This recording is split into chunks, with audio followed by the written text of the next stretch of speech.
बिछाने लगा है। वैसे ही ट्रंप ने ईरान को नई धमकी दी। ट्रंप कह रहे हैं कि अगर ईरान ने स्ट्रेट ऑफ हॉर्मूज में कोई बारूदी सुरंग बिछाई है तो मैं चाहता हूं कि वो उसे तुरंत हटा ले। अगर ईरान ने किसी भी वजह से माइंस बिछाई हैं और उन्हें नहीं हटाया है तो इसके सैन्य नतीजे ऐसे होंगे जो ईरान ने कभी देखा नहीं। अब डोनाल्ड ट्रंप से लोग पूछ रहे हैं कि भाई आप तो बार बार कहते हो कि ईरान की नेवी फोड़ दी, ईरान का एयरफोर्स फोड़ दिया, उनके लोग मार दिए, सब खत्म कर दिया, तो ईरान ये सब कर कैसे पा रहा है? कैसे कर रहा है ये सब? कैसे फोड़ रहा है इधर उधर जब सब खत्म हो गया है? इसलिए लोग कह रहे हैं कि डोनाल्ड ट्रंप खाली माहौल बना रहे हैं। सारी लड़ाई अब इस बात पर आ गई है कि स्ट्रेट ऑफ हॉर्मूज पर कब्जा किसका रहेगा। ईरान टस से मस हो नहीं रहा। ट्रंप को पता है कि अगर स्ट्रेट ऑफ हॉर्मूज में ईरान के पैर नहीं हिला सका तो आफत बढ़ती चली जाएगी। इसलिए अब ट्रंप पूरी ताकत के साथ स्ट्रेट ऑफ हॉर्मूज पर दबदबे के लिए कूद गए। अमेरिका ने एक वीडियो जारी किया जिसमें समंदर के अंदर ईरान के जहाजों को धमाके के साथ उड़ाने का यह वीडियो बताया जा रहा है। इस वीडियो को लेकर अमेरिका का दावा है कि उसने ईरान की नेवी के 16 माइन लेयर्स जहाजों को स्ट्रेट ऑफ हॉर्मूज के पास तबाह कर दिया।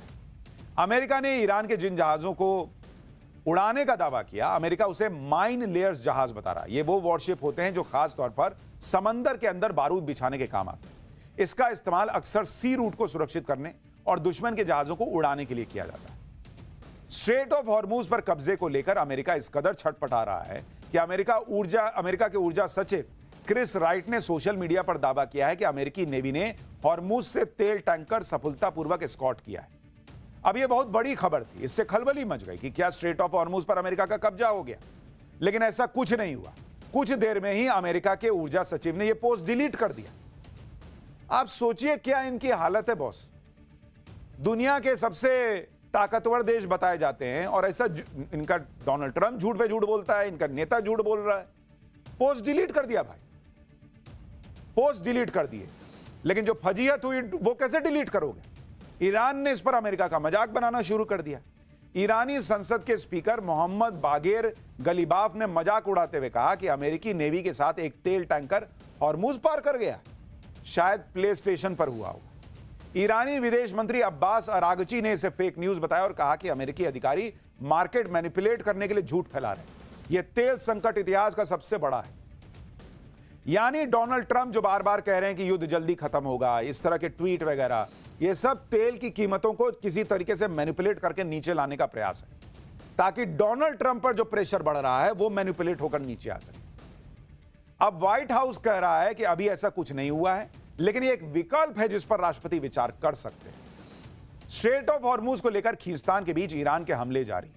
ईरान ने युद्ध शुरू होने के बाद पहली बार नेक्स्ट जनरेशन मिसाइल और ड्रोन से इजराइल के तेल अवीव पर हमला किया। इस दौरान ईरान के मिसाइल्स और ड्रोन्स ने एक साथ तेल अवीव पर हमला किया। यह ईरान के लिए बड़ी कामयाबी है। देखिए इस हमले की तस्वीर।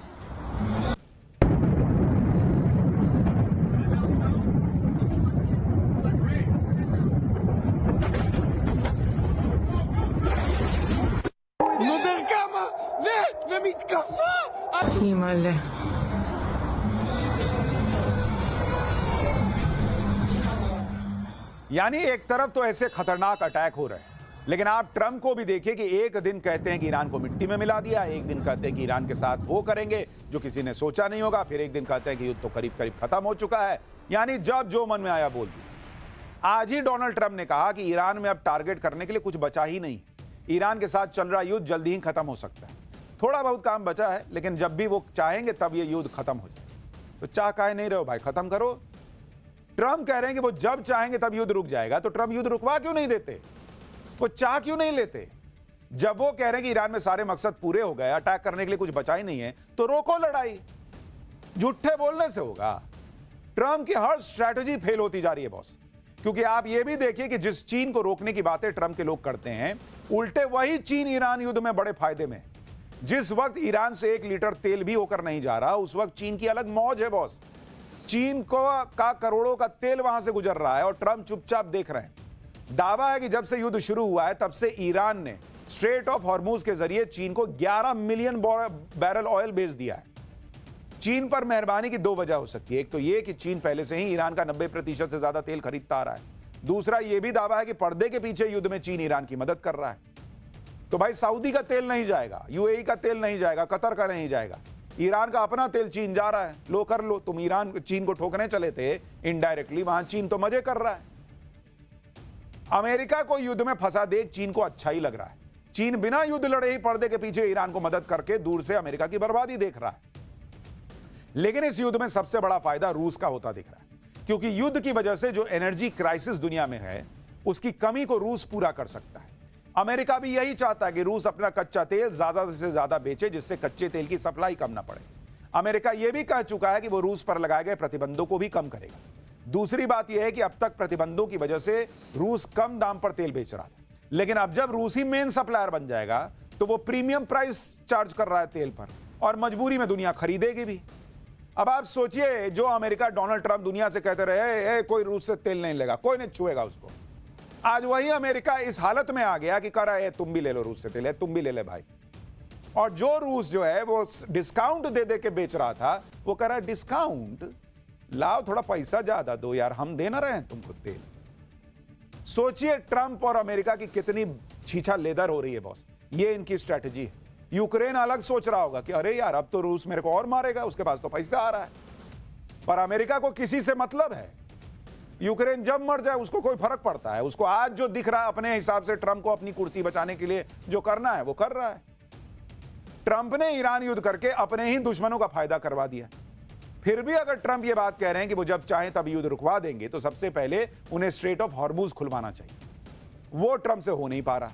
जहां तक स्ट्रेट ऑफ हॉर्मुज की बात है तो ये भारत के लिए भी बहुत इंपॉर्टेंट है, क्योंकि भारत की बड़ी तेल गैस की सप्लाई इसी रास्ते से होकर जाती है। आज ही सरकार ने बताया कि स्ट्रेट ऑफ हॉर्मुज के आसपास भारत के 28 जहाज हैं। इनमें 24 जहाज स्ट्रेट ऑफ हॉर्मुज के पश्चिम में हैं, जिनमें 677 भारतीय भी हैं, और स्ट्रेट ऑफ हॉर्मुज के पूर्व में 4 जहाज हैं, जिन पर 101 भारतीय नाविक सवार हैं। इनकी पूरी मॉनिटरिंग हो रही है। स्ट्रेट ऑफ हॉर्मुज भारत की एलपीजी सप्लाई के लिए भी अहम है, क्योंकि भारत अपनी जरूरत का 60% एलपीजी इंपोर्ट करता है, और इस इंपोर्ट में 90% एलपीजी स्ट्रेट ऑफ हॉर्मुज के रास्ते आती है। आज सरकार ने यह भी बताया कि वो एलपीजी इंपोर्ट के 2 नए सोर्स भी देख रही है, क्योंकि कई जगहों से फोर्स मेज्योर की वजह से इंपोर्ट काफी डाउन है। फोर्स मेज्योर ईरान युद्ध की वजह से उन देशों की कंपनियों से लगा रखा है जहां से तेल गैस की सप्लाई होती है। इसमें सप्लाई का कॉन्ट्रैक्ट पूरा करने की गारंटी नहीं होती। समझ रहे हैं आप? फोर्स मेज्योर मतलब कंपनी का देंगे, लेकिन कोई भरोसा नहीं है कि दे पाएंगे या नहीं, तो कोई गारंटी नहीं है ना कि आपको मिलेगा। आप ये भी देखिए कि एक तरफ भारत एनर्जी के नए नए सोर्स पर काम कर रहा है, दूसरे देशों से सप्लाई मंगवा रहा है, दूसरी तरफ डिप्लोमेसी के मोर्चे पर भी काम हो रहा है। पिछले 24 घंटे में भारत के विदेश मंत्री ने ईरान और रूस से बात की। युद्ध शुरू होने के बाद ईरान के विदेश मंत्री से भारत की यह तीसरी बातचीत है।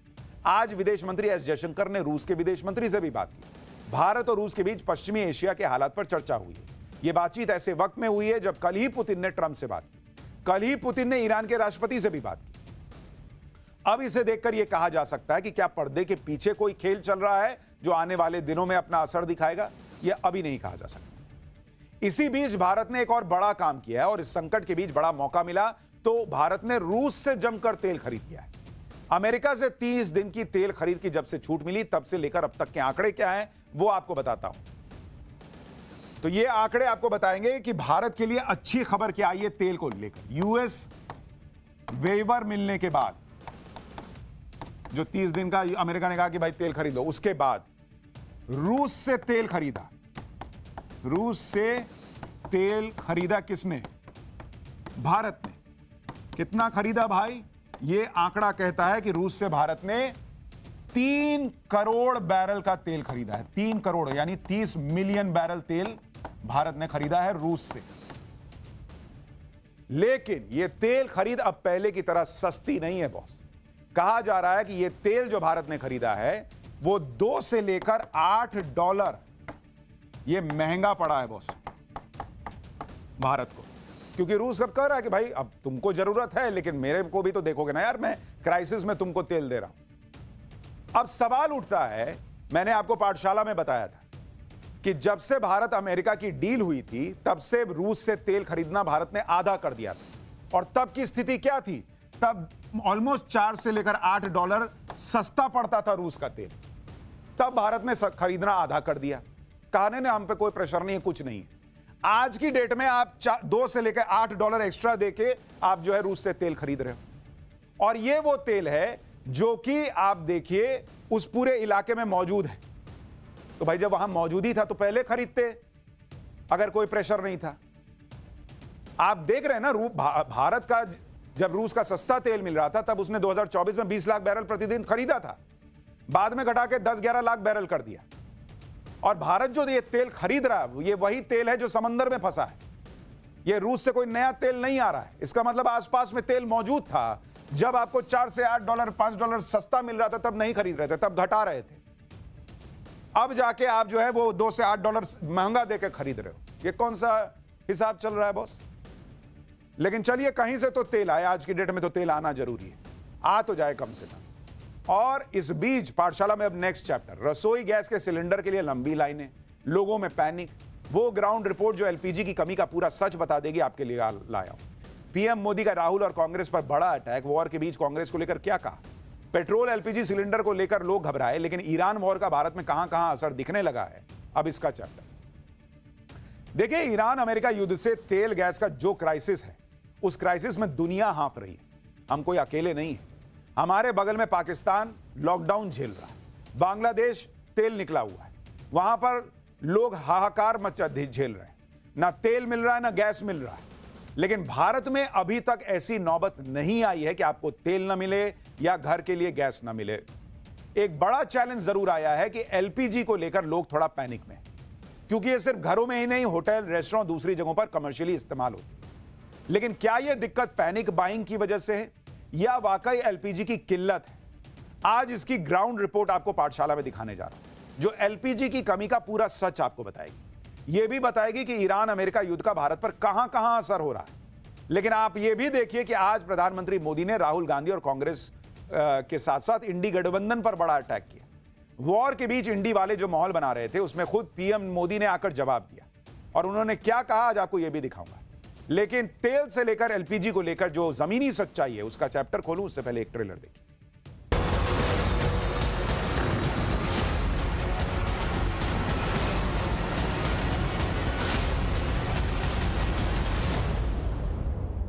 ये लोग मिलकर अफवाहें फैलाने में जुटे हैं। और अगर सदन में अच्छी चर्चा होती इन चीजों पे तो अच्छा होता। हरदीप पुरी मंत्री 9 फरवरी को कह रहे थे कोई कमी नहीं है, हर जगह एलपीजी गैस सिलेंडर की किल्लत हो चुकी है। नॉन अलाइंड पॉलिसी भारत की विदेश नीति पिछले 75 साल से चली आ रही थी, जिसको प्रधानमंत्री ने चंद दिनों के अंदर डिमोलिश कर दिया।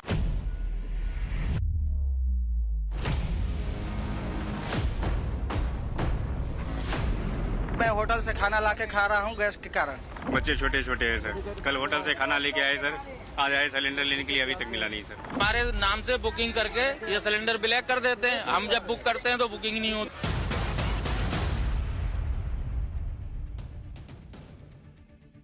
ईरान युद्ध के बीच आज प्रधानमंत्री नरेंद्र मोदी की केरल में रैली थी। वहां पर उन्होंने पहली बार ईरान और मिडिल ईस्ट में चल रहे युद्ध के बारे में खुलकर कहा और युद्ध को लेकर भारत में माहौल बना रहे कांग्रेस, लेफ्ट और इंडी गठबंधन को घेरा। पीएम मोदी ने कहा कि कांग्रेस और लेफ्ट युद्ध के समय अफवाहें फैलाने में जुटे। देश में भय पैदा करने के लिए कांग्रेस लेफ्ट ने पूरी ताकत लगा दी। कांग्रेस जानबूझकर उकसाने वाले बयान दे रही है। कांग्रेस इतने बड़े वैश्विक संकट में भी राजनीति ढूंढ रही है। कांग्रेस चाहती है कि स्थितियां बिगड़ जाएं, लोग संकट में फंस जाएं ताकि मोदी को गाली दे सकें। एक बार पीएम मोदी ने कांग्रेस को लेकर जो कहा है वो आप सुन लीजिए, फिर जमीनी सच्चाई क्या है उसकी ग्राउंड रिपोर्ट दिखाऊंगा। ये बहुत बड़ा दुर्भाग्य है कि कांग्रेस पार्टी इतने बड़े वैश्विक संकट में भी राजनीति ढूंढ रही है। कांग्रेस पार्टी जानबूझकर उकसाने वाले बयान दे रही है, गैर जिम्मेवार बयान दे रही है ताकि स्थितियां बिगड़ जाएं, हमारे लोग वहां संकट में फंस जाएं और फिर ये लोग मिलकर मोदी को गालियां देने का, रील बनाने का अभियान शुरू कर सके। यही उनका खेल है। और आज देखिए ये लोग मिलकर अफवाहें फैलाने में जुटे हैं। आज युद्ध के समय इस समय में भी कांग्रेस लेफ्ट और उसका इकोसिस्टम देश में पैनिक क्रिएट करने में, भय पैदा करने में पूरी ताकत खपा रहे हैं। मैं देशवासियों को कहूंगा, कांग्रेस लेफ्ट और इनके इकोसिस्टम द्वारा फैलाई जा रही अफवाहों से सतर्क रहे, सावधान रहे। प्रधानमंत्री नरेंद्र मोदी ने यह बात कांग्रेस लेफ्ट और इंडी वालों के लिए इसलिए कही क्योंकि ईरान अमेरिका युद्ध को लेकर इंडी वाले लगातार संसद में माहौल बना रहे हैं कि तेल गैस की सप्लाई को लेकर उनका प्रदर्शन चल रहा है। आज भी विपक्ष ने यही किया। आज प्रियंका वाड्रा भी इस प्रदर्शन में शामिल है। इसमें नरेंद्र सरेंडर के नारे लगाए। प्रियंका वाड्रा ने क्या कहा है वो भी सुनिए। अब एलपीजी की सिचुएशन को देखिए, कितना बर्दाश्त करेंगे, और इनकी पॉलिसीज, इनकी नीतियों की वजह से। और अगर सदन में अच्छी चर्चा होती इन चीज़ों पे तो अच्छा होता, कम से कम हम जनता के सवाल उठा पाए। यानी कांग्रेस और इंडी वालों की दिक्कत यह है कि वो जनता का मुद्दा उठाना चाहती है, लेकिन उसमें नरेंद्र सरेंडर का नैरेटिव उनको डालना है। क्यों पाकिस्तान में तेल नहीं पहुंच रहा, वहां कौन नरेंद्र मोदी हैं? बांग्लादेश में नहीं पहुंच रहा, दुनिया के अलग देशों में हाहाकार मचा है, सब जगह के नेताओं ने सरेंडर किया है क्या? इनको हर चीज में अपना नैरेटिव डाल देना है। अरे जो पब्लिक का मुद्दा है वो ना उठाइए बॉस। युद्ध बाहर चल रहा है, उस युद्ध पर पॉलिटिक्स या पॉलिटिकल युद्ध जो है वो भारत में शुरू हो गया। पीएम ने आज कांग्रेस की क्लास लगाई तो उधर कांग्रेस सिलेंडर लेकर मैदान में आई। कांग्रेस ने आज गैस की किल्लत को लेकर एक प्रेस कॉन्फ्रेंस की जिसमें वो सिलेंडर लेकर चले आए। सुनिए कांग्रेस क्या कह रही है। हरदीप पुरी मंत्री 9 फरवरी को कह रहे थे कोई कमी नहीं है, भंडार भरे हुए हैं। ये देखिए दिल्ली की खबर, ये आज का देश का है। वहां पर पंजाब, गुजरात, मुंबई सबसे खबरें आ रही हैं। हर जगह एलपीजी गैस सिलेंडर की किल्लत हो चुकी है। लोग भारी लाइनों में कर्नाटका, उड़ीसा, झारखंड, छत्तीसगढ़, केरला, कोई देश का राज्य आप देख लीजिए, उत्तर से दक्षिण, पूर्व से पश्चिम इसकी चपेट में आ चुका है पूरी तरीके